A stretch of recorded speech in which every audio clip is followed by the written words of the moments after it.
Hello, and how are you today? Welcome to Entrepreneurs Matter with Cora.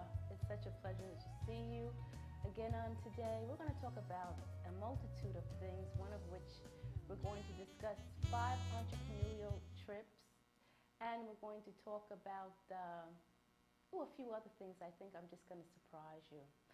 Okay, well, 5 entrepreneurial tips we're going to talk about today. We're going to be dealing with progress, being perceptive, having courage, being patient, and being clear, and knowing where your focus is.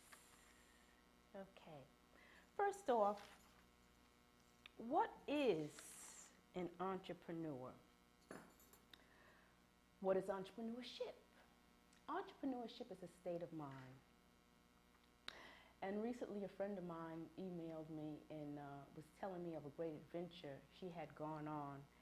And this is some of the things that she's related entrepreneurship to. Entrepreneurship mind state is a constant being, like mountain climbing. Sometimes it's smooth, sometimes it's rocky, sometimes it's rainy. But then again, the comparison of entrepreneurship as opposed to life in general is an ongoing journey. It just keeps flowing and flowing and flowing like a river. Okay, number 1, you must be progressive. Successful will not happen overnight. There will be roadblocks and bridges to cross. Understand that you must just keep your focus and make it happen. Use what's working for you and throw out what's not working for you. You must adapt to change and you must fulfill your purpose. You must be clear. The vision that you see must be clear. You must know, do you want to be a CEO or an entrepreneur? I bet you didn't know that there was a difference. Well, a great entrepreneur is the direction you set with ultimately determine the moves you make. Consistency, making the right changes and moves is the difference. Warren Buffett said, and this is his quote, "Know to be fearful when others are greedy and be greedy when others are fearful." While Steve Jobs says, "Overcourageous visionary knew to listen to his inner voice that could tell him he made a mistake, him or her." You must be passionate about your journey. Being deep-rooted, we encourage ourselves on the path of knowledge, experience, and success, which are all very essential features in making the right moves. You must be courageous. Understand that being innovative and fearless at times to be about your business and make a difference. Number 5, be perceptive. The greatest entrepreneurs are in tune with their world. They have grasped the markets in which they operate, and it's not all about being in the right place at the right time. You need to know your purpose. That's where the greatest success lies. Those are your 5 tips on entrepreneurship on today. And we're going to move further. And today we're going to talk a little bit about investing in yourself. Recently I had a conversation with a young entrepreneur, and I explained to them that they needed to pay a fee for advertisement. Well, that didn't sit well with them. It didn't resonate. So in turn, I educated them on investing in yourself. Who's going to invest in you if you don't invest in yourself first? who is going to believe in you if you don't believe in yourself? Now, the first way to invest in yourself is by paying yourself first. Yes, that's right. I said it. You need to pay yourself first before you do anything else, right off the top. And they have this fabulous book. It's called Rich Dad, Poor Dad. And you should read that book because that book will tell you everything you need to know about great investments. You can start investing with as little as $5 and up. And Carrot Bars is one of the great investments that they're doing now. All it really is buying gold.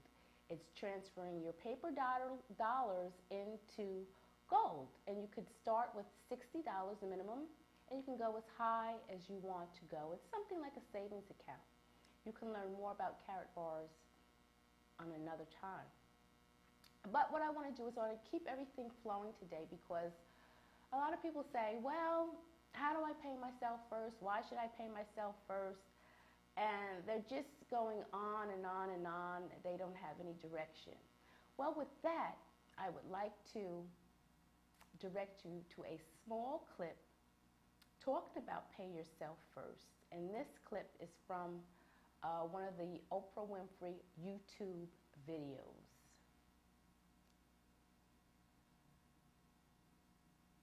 Outlook. I mean, when I wake up every day now, it's just like there's all kinds of opportunity out there, but it's really taking that first step and saying, you know, why am I here? You know, what do I want to do? Where do I want to go? Well, one of the things you say is that the poor pay their bills first, the rich pay themselves first. That's a really tough one, but it makes people kind of crazy. Yeah. Because from Richest Man in Babylon says pay yourself first, but what most people do is they pay their bills first and they never pay themselves anything. And that's a discipline I had to get into, was I'll always pay myself first, even when I had no money. And when I have all these bill collectors calling me, I use them as inspiration. You know what I mean? Really? Oh, when they're hounding, the government's hounding you, bill collectors calling, because I've been broke, so I can understand what it feels like to be broke. When those guys are calling you, instead of shrinking and going into the shell and eating my pizza, yeah, I use it as motivation to go out and make more money. So I use my bill collectors as motivation. And that's why I paid myself first, even though sometimes I wasn't paying. What would you pay yourself? I always bought assets. I'd buy a house or I'd put money in the bank and things like this. But it was just a habit. Exactly what you're talking about. It's up here. It's about changing the way you think. That's what the whole book is about. That's it. Because we're our biggest asset. We're also our biggest liability. We are. Yeah, we are. I know. Yes. I read that. Thank you. Okay, during the commercial break, you said what? Stand up, say it again. You say that you can pay yourself first, pay your bills second, but if you do that, you still can't afford to buy a house. You say you bought a house. How am I going to get somebody to loan me the money to buy a house when I can't when I can't fully pay my bills as I'm paying them now? When I'm paying the minimum payment, let's say that. He doesn't understand the principle of pay yourself first. Loan? He's with a lot of people out there who are saying, look, I got the bill collectors calling. I'm scared to answer the phone because I don't have the money. So how am I going to now give myself money first when I got these people knocking down my door? That's what all these people are shaking their heads to. Right. They're thinking easy for you to say from where you're sitting now. Well, I sell. I'm a salesman. I go to work every day and I try to sell more and more and more to make more and more money. But that money's still going to my bills, so I'm not getting called by the credit collectors. One thing that Paul said right there, he starts a home-based business. The tax laws are written against, tax laws are not equal. And if you want, what I'm saying is got to get educated here. So the tax laws are not equal. So if you're an employee and you work harder and harder, the government's going to take 50% no matter what. So by being a business owner, which is Paul did, he has tax advantages that the middle class and poor do not have. The taxes are the biggest expense in your life as a salesman. The more money you make, the more the government takes. So get control of your taxes first by setting up a home-based business. Take that tax savings now, pay down debt, and buy more assets in the real estate. And you said, well, I've got credit problems. I'm not going to be able to get a loan. Find a motivated seller. Find owner financing. There's all kinds of opportunities out there. Most of society, though, will watch this show and then they'll go back to just sitting at home at night. You really have to change what you're doing in your life. If you're not happy where you're at financially, you've got to do something drastically. Just saving money and investing is not enough. There is a complete mindset that goes on. I think that's what these people who came. Paul was saying, because we all have the mentality in this country, Right. you work harder, they will pay off in the end. It does not, because the government always gets theirs. Right. Yeah. And then the real estate is the least taxed income you can get.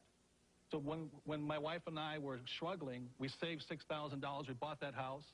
Thing went from $46,000 to $105,000. We had $50,000. But I think when people think of real estate, they think about the house that they would want to live in. So That's you not start it. out buying something that you wouldn't necessarily want, and you use that to build more income. And that's what she did. She bought 7. Build more income. That's my idea. I want to buy a 3-flat, live in the basement, and rent off the top two apartments, Good, and you're thinking. have them pay my mortgage for me. Good. But I still need to come up with the original capital to buy the place. That starts with paying yourself first.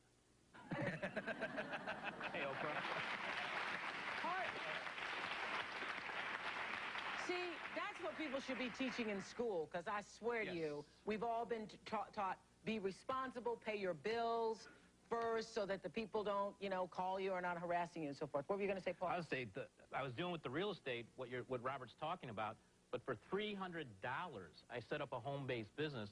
Anybody in this room can do that, and you're going to save money on your taxes, number one, while you're generating income on your business. Once you've got that income coming in, you can do all the real estate that you want then. So it's really just getting out there and looking at the different opportunities. $300 investment. Can't beat it.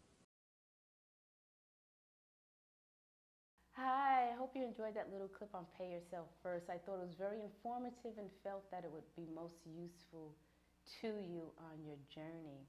Well, now I'm going to give you an update on the Nikki Woods book collaboration project. It's the book entitled Shift, which is going to be available on July 1st. Actually, I'm going to give you a link. You can buy it now. It's actually on sale right now.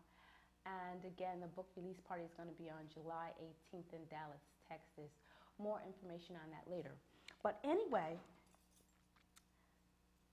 the book unveils secrets of creating success with one shift. It is 20 women that share their stories of strength, courage, and prosperity. Again, the book release party is going to be on July 18, 2015 in Dallas, Texas. This book Shift is of 20 women who share stories of strength, courage, and succeeding against the odds. It's the best-selling author and senior producer of the Tom Joyner Morning Show. Nikki Woods constructs and analyzes, chronicling pivotal and moments in the lives of a variety of successful entrepreneurs, philanthropists, executives that create their moment of change, shifting their path to prosperity. There are so many amazing women with amazing lives, but we rarely get a look at how their struggles often lead to the strengths. I think it's helpful for other women to know how the very people they see as role models have dealt with illnesses, divorce, bankruptcy, low self-esteem, and other issues. This is what Nikki Woods says. I think each story is relatable and uplifting and will encourage readers to look for ways to make a shift towards a more fulfilling life. Now, myself as a co-author of the book, my book is coming from a professional standard. And I'm not going to tell you everything, but it's very inspiring, it's very uplifting. It deals with issues of establishing your own business no matter what you're going through. It speaks of perseverance. It speaks of just taking care of your business no matter what. It speaks of leadership, of course, and it goes into all different types of things about how you can start and run your own business with little to nothing. And that's all I'm going to tell you right now. Again, the book is written of 20 women that shares their strength and courage succeeding against all odds, and is scheduled for July release. And you can learn more at our website at www.shift-thebook.com. That's Cora.html.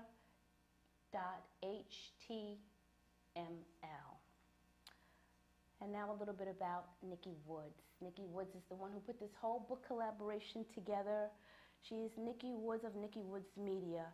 Nikki Woods is the CEO of Nikki Woods Media, a social media and personal branding corporation that specializes in providing tools that support platforms for transforming writers into published authors.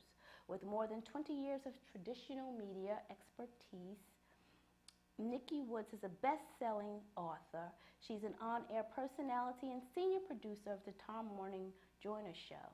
This show is the most successful syndicated urban radio show in history. Woods has mastered social media and reaches more than 10 million people daily. As a global visibility expert, she helps clients burst through the barriers that have kept them from becoming players in the publishing arena, empowering them to earn a living telling their own stories. I can't wait for this book release party to happen on July 18th. And if you'd like to come to the book launch event in Dallas, what you can do is you can text the word SHIFT to 38470 to get on the pre-launch list. The slots are getting filled, so I advise you to do it right now. And with that, we're going to come to a closing on Entrepreneurs Matter with Cora Harrell. Make sure you go to that site on YouTube, and if you have any comments or anything you'd like for me to talk about, please write it in the comment section. And our quote for today is, "Successful people build each other up. They motivate, inspire, and push each other. Unsuccessful people just hate. They blame and they complain." Well, that's certainly not you. I know you're uplifting and you're inspirational, and I know that you're helping someone today. Entrepreneurs, just remember always where you have come from. Always remember that you are the one that makes a difference. Always remember that you are the one that can change things. Remember that you are valued and you are somebody. Begin your journey today. There's no need to wait. Tomorrow is really not promised to us. So with all of that advice, tune in next week, Tuesday, 6 p.m., and I'll see you then. Bye-bye.